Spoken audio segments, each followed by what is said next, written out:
Ces derniers jours, Bitcoin est redevenu un des sujets à la mode. J'ai donc décidé de lire un livre à ce sujet et de le partager avec vous. Lorsque je faisais des recherches, l'un des livres les plus cités était Internet of Money, écrit par Andreas Antonopoulos. J'ai donc décidé de lire ce livre. Honnêtement, après avoir lu ce livre, je suis tout simplement tombée amoureuse des opportunités que cette technologie va apporter, en particulier dans le domaine de la finance. Je dois également admettre qu'Andreas est l'une des personnes les plus compétentes que j'ai rencontrées, pas seulement dans le domaine du Bitcoin, mais aussi en économie et en finance. Certains d'entre vous ont peut-être déjà investi dans Bitcoin ou ont entendu dire que son prix est très élevé un jour et très bas le lendemain. L'auteur dit que vous devriez ignorer le prix, ignorer Bitcoin en tant qu'argent et comprendre la technologie du Bitcoin. Si nous gâchons l'argent, nous n'aurons qu'à en construire un autre. L'auteur pense également que c'est une idée terrible de considérer Bitcoin comme un investissement en raison de sa nature hautement spéculative et volatile.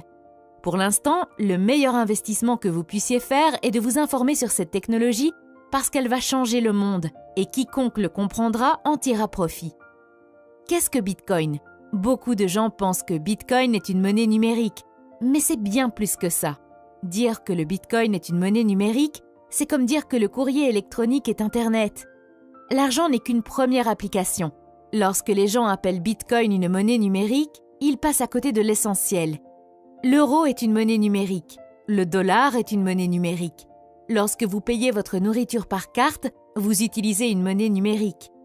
Si nous utilisons déjà une monnaie numérique, alors quel est l'intérêt du Bitcoin et qu'est-ce qui le rend si spécial ? La différence fondamentale est que dans le système financier actuel, vos transactions sont contrôlées par des organisations centralisées, alors que dans le cas du Bitcoin, elles ne le sont pas. Bitcoin a un réseau décentralisé. Il n'appartient à personne et n'est contrôlé par personne. Dans Bitcoin, c'est du pair à pair. Mais dans le système actuel, c'est du pair à institution financière à pair. La numérisation a commencé comme un rêve du gouvernement afin qu'il puisse un jour contrôler toutes les transactions financières de chaque être humain sur la planète. Et ils y parviennent. Regardez autour de vous. L'argent liquide s'envole de la circulation. Les pays scandinaves fonctionnent presque sans argent liquide. Les enfants nés aujourd'hui ne sauront pas ce qu'est l'argent liquide. Imaginez un instant qu'il n'y ait pas d'argent liquide et que vous alliez au restaurant pour manger mais que votre banque ne vous le permette pas parce que vous avez dit quelque chose contre le système politique ou que vous vous êtes rendu à un événement politique inapproprié et que la banque a gelé votre compte. C'est un contrôle total. Et cela s'est déjà produit dans des pays comme la Grèce, l'Argentine et le Brésil. La numérisation est inévitable et si c'est le cas, n'est-il pas logique d'utiliser un système numérique sans contrôle ? Avec Bitcoin, vous n'avez pas besoin d'une banque parce que vous devenez votre propre banque. Personne ne contrôle votre argent à part vous, pas de frais élevés et vous pouvez transférer de l'argent en quelques minutes à travers le monde. Le seul problème est que nous n'en sommes qu'au tout début et que l'infrastructure n'est pas encore prête pour un usage de masse. Si vous voulez comprendre à quel stade nous en sommes avec Bitcoin, alors imaginez-vous comme une personne qui essaie de comprendre l'Internet dans les années 1990. Nous sommes exactement à ce stade avec le Bitcoin. Aujourd'hui, seul 1 milliard de personnes sur la planète ont accès aux services bancaires. Les 6,5 milliards restants n'ont pas de compte bancaire ou de lien avec une banque. Bitcoin vise à connecter ces 6,5 milliards au monde de la finance. Pouvez-vous imaginer ce qui se passe lorsque vous connectez 6,5 milliards de personnes à une économie mondiale sans aucune barrière ? C'est vraiment révolutionnaire. Aujourd'hui, de nombreuses personnes travaillent dans différents pays et envoient de l'argent chez elles pour subvenir aux besoins de leur famille. Les sociétés de transfert de fonds telles que Western Union facturent des frais élevés. Imaginez ce qui se passe lorsqu'un des immigrants découvre qu'il peut faire la même chose avec Bitcoin, non pas pour une commission de 30%, ni de 10%, ni de 5%, mais pour 5 centimes. Pas un pourcentage, un tarif fixe. Si vous envisagez de créer une entreprise dans un environnement international, l'un des principaux obstacles à la création d'une entreprise internationale est de recevoir des paiements. Internet nous a permis de créer des produits numériques et de les vendre dans le monde entier. Mais comment sommes-nous payés ? Bitcoin résout cette question. Il nous permet de recevoir des paiements de n'importe où dans le monde. Aujourd'hui, nous avons des sociétés telles que Stripe qui perçoivent des frais pour pouvoir recevoir des paiements, Mais avec Bitcoin, vous n'avez pas besoin d'une telle société. Tous les 30 ou 40 ans au moins, les choses qui se sont installées doivent être perturbées. Parce qu'en s'installant, le pouvoir s'accumule, il devient centralisé. Et avec un pouvoir centralisé, la corruption se produit. Aujourd'hui, la géopolitique affecte sérieusement la finance car la combinaison de l'État et de l'argent produit des résultats toxiques et crée des prisons financières. En fin de compte, ce sont les simples citoyens qui souffrent dans ces prisons. L'architecture de Bitcoin nous donne une nouvelle façon d'organiser le monde, exactement de la même manière qu'Internet a aplati l'accès à la communication. De nos jours, vous pouvez voir beaucoup de nouvelles disant que Bitcoin est utilisé par des terroristes, des trafiquants de drogue, des pédophiles et des criminels. Si vous regardez l'histoire, vous verrez qu'au début des années 90, on disait la même chose d'Internet. La plupart des premières inventions et technologies sont d'abord utilisées par des criminels. Et la raison en est que les criminels opèrent dans un environnement très risqué et qu'ils sont prêts à essayer toutes les technologies possibles pour survivre. Pour eux, le risque d'essayer une nouvelle technologie n'est rien comparé à leurs activités criminelles. Et les industries qui n'aiment pas les nouvelles inventions utilisent ce fait pour effrayer les gens et les empêcher de les utiliser. Pensez-vous que tout le monde était heureux lorsque l'électricité a été inventée? Ils ont dit que c'était dangereux, que ça allait brûler votre maison. Ils ont dit que seules des personnes étranges l'utiliseraient. Quand la voiture a été inventée, ils ont dit que c'était une machine dégoûtante, sale et bruyante. Ils ont dit qu'elle était inférieure aux chevaux et qu'elle ne pourrait pas aller n'importe où, contrairement aux chevaux. Ils ont parlé de la façon dont les voitures tombaient en panne, de la façon dont elles tuaient leurs occupants. Maintenant, Bitcoin menace la plus grande industrie du monde, et c'est la finance. Bien sûr, ils vont s'y opposer. Ils vont utiliser les tactiques les plus courantes et les plus efficaces, comme la peur et les médias. Quand vous lancez une technologie révolutionnaire au milieu des organisations les plus puissantes de la planète, elles n'aiment pas ça.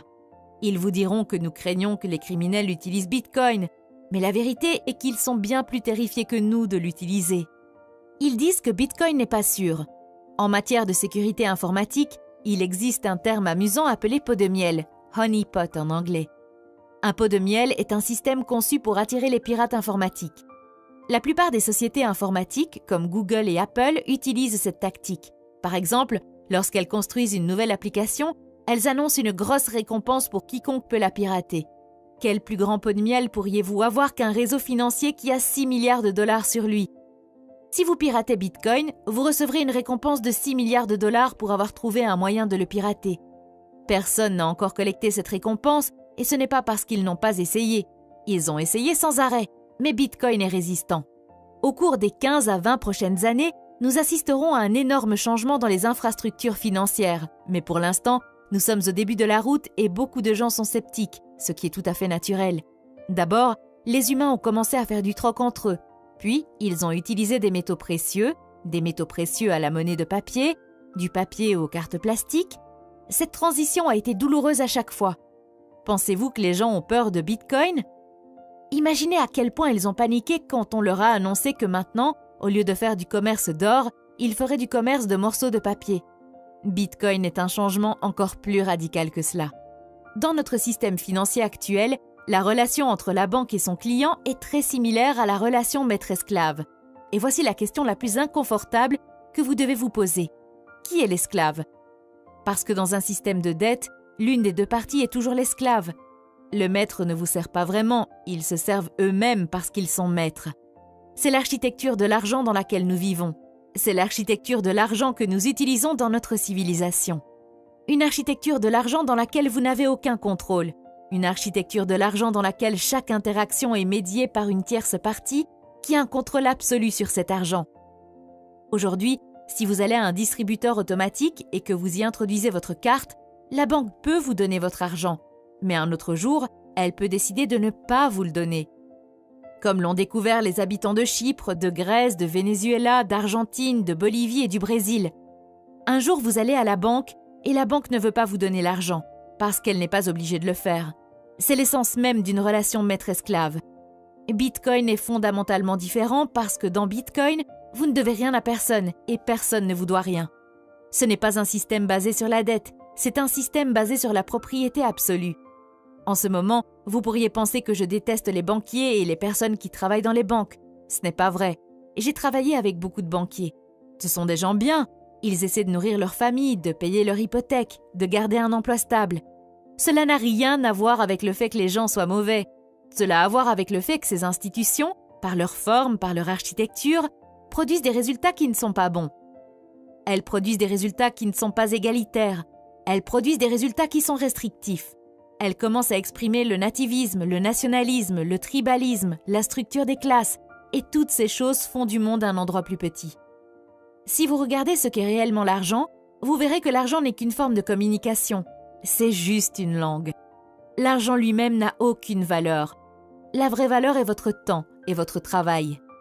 L'argent n'est qu'un langage que vous utilisez pour traduire vos vraies valeurs dans un langage commun. Si l'argent est un langage, ne serait-il pas préférable d'utiliser un langage qui n'est contrôlé par personne ? Ne serait-il pas préférable d'utiliser une langue qui n'est pas limitée par les frontières, la religion, la race et les politiciens ?